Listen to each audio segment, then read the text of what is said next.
Riedaro redir kun garwa chen min jalara jen kersu badir kun pel kangas jisa kora shara da wangwade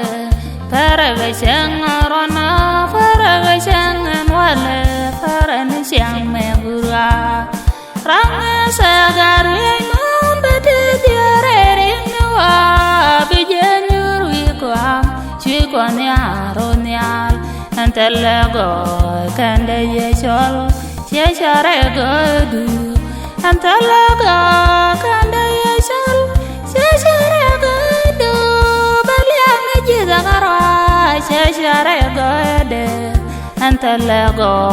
kande yechol cheshare godu jinji se jin baba yendit ku yen guru shenyar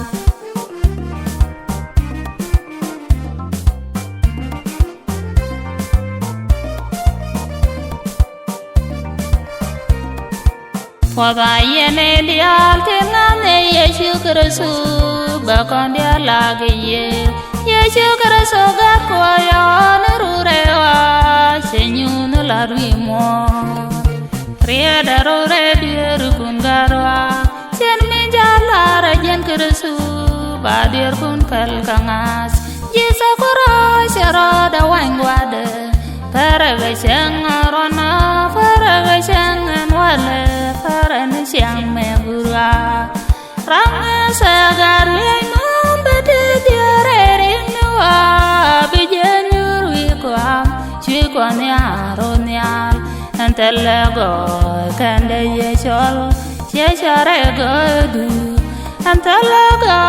kande yechol cheshare godu baliang jizagara cheshare gode antalago kande yechol cheshare godu jinji se jin baba yendit ku yen guru shenyar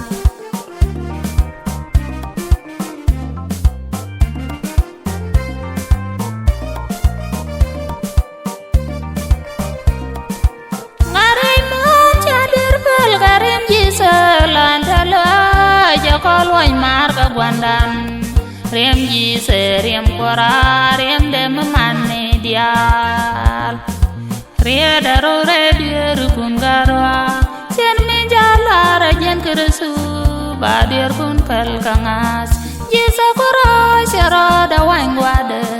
paraga shangarona paraga shangan wale parani shang megura ranga sagar yaiman bade diare nwa bijenur wikwa chikwan yaronyal antalago kande yechol cheshare godu antalago kande yechol cheshare godu baliang jizagara cheshare gode antalago kande yechol cheshare godu